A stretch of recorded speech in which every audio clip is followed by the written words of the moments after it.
Hey everyone, welcome to Princess of Gay. I'm your host Connie, and today we are here with my blind reaction to RWBY Volume 9, Chapter 8. These are the last 3 episodes of the volume, and last time Jean and RWBY both exploded. They both came to the big falling out point that we knew was going to happen with RWBY since the beginning, and we've honestly known for a couple episodes now was going to also happen with Jean.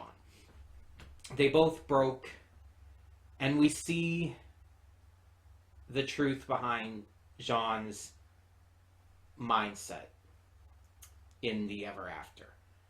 For all these years that he's been trapped there, he became so lonely, he became so engulfed by his trauma from what happened with Penny, that he began to assert himself with the paper pleasers.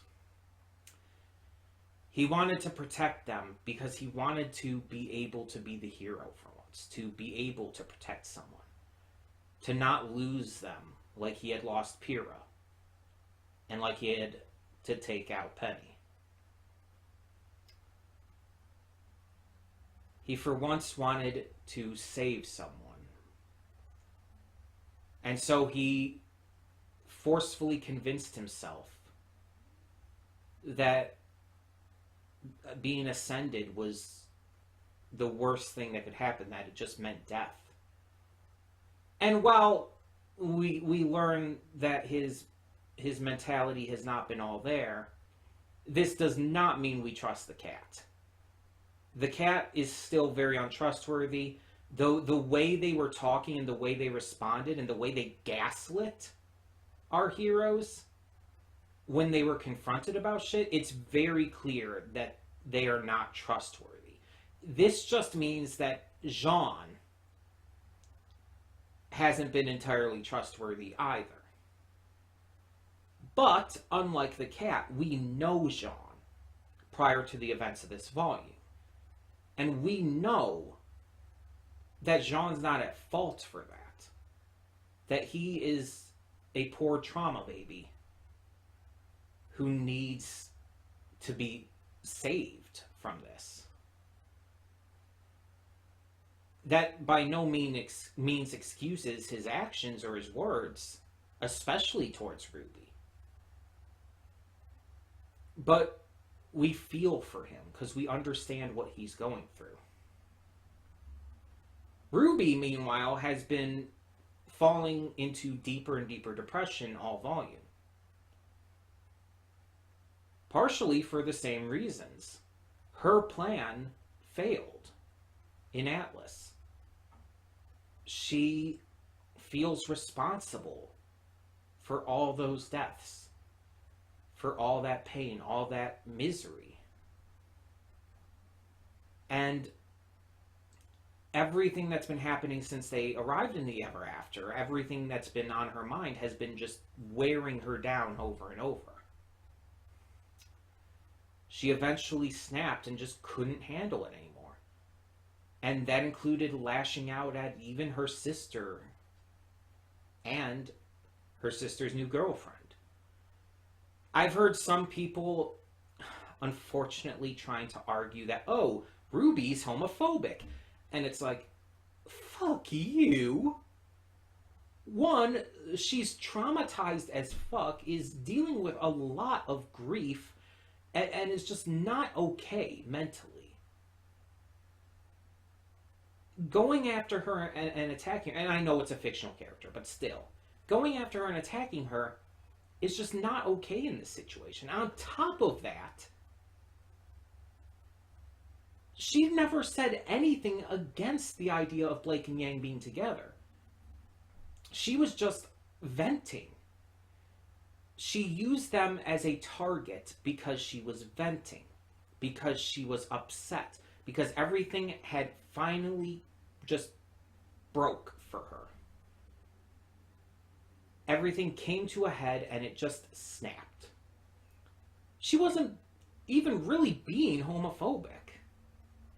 Even if you wanted to say it was like just a lapse in judgment, it's a temporary lapse in judgment, it's like she wasn't even doing that. All she really said was like, basically what she said amounted to, it's not the time for this. Because of the emotions swirling through her head about trying to get back home and everything. About all the trust issues she's developing, about the pain and depression she's going through. You know she's probably like going to be genuinely happy for them once she calms the fuck down, let's be honest. Again, none of this excuses what she said. What she said is still bad, and she does need to eventually apologize. But I also think her going off on her own for now, minus Little, who's still with her, will also help. It'll allow her to just chill the fuck out, if we're being honest. But it is also a negative. RWBY being on her own is not good, especially with the fact that she's not really able to fight right now. Her mental and emotional health is not at the right place for her to be able to defend herself when Neo is actively hunting her down. Having no one around her except Little, it's like Little's not going to be able to do shit. Unless somehow that's a big twist here and Little is actually like extremely skilled in combat. That would be amazing as a twist, but I don't think that's going to happen. RWBY's going to be in a lot of danger in this episode. I really do genuinely believe that. In fact, I think Neo might even capture her. And the others are going to have to rescue her. We're going to get some pretty intense, heavy shit, I feel. And I'm excited for that because it's good storytelling, but I'm also stressed because I don't like seeing these characters in danger, you know? Now, as for the entire RWBY situation that I've been ranting on for the last couple episodes and all, the crew has not said a peep about this episode, that I've seen at least.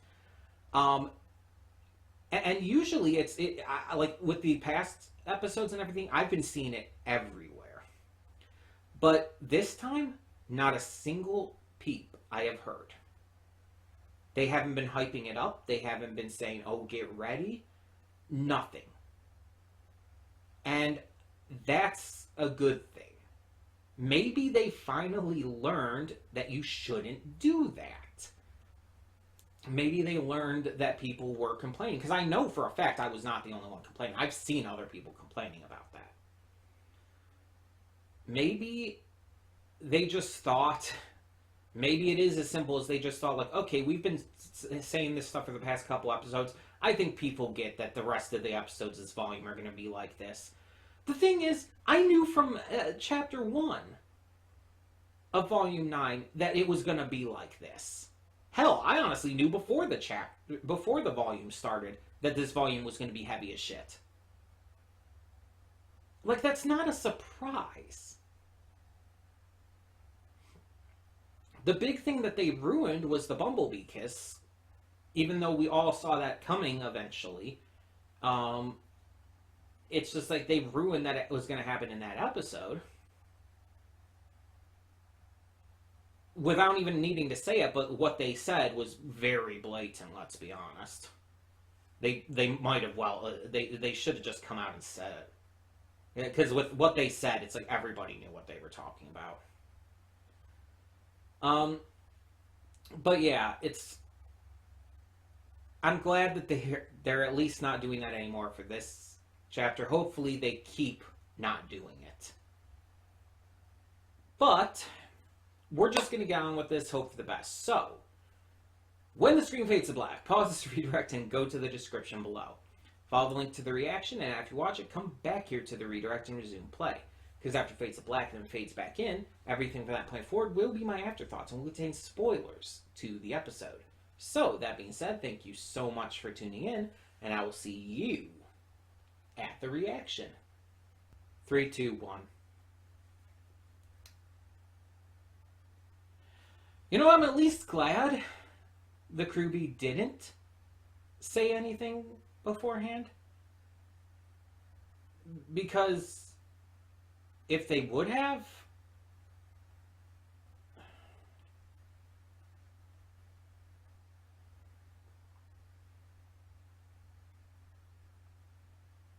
they better pull a fucking Green Mile and bring Little back.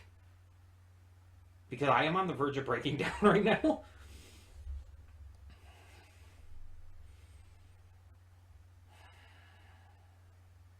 I have no idea how they're going to save RWBY at this point, but I mean, they're obviously going to. I mean, that's very, very clear. It's also very clear this is an allegory for suicide.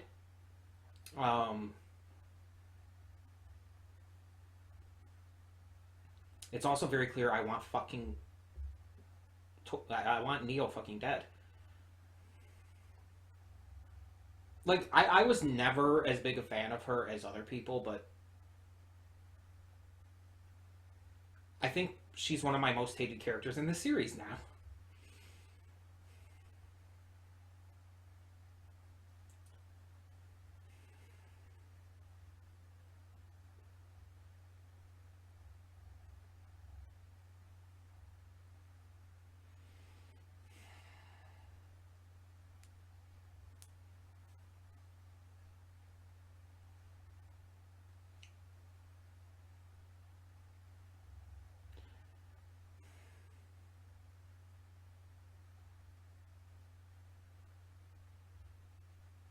I'm sorry.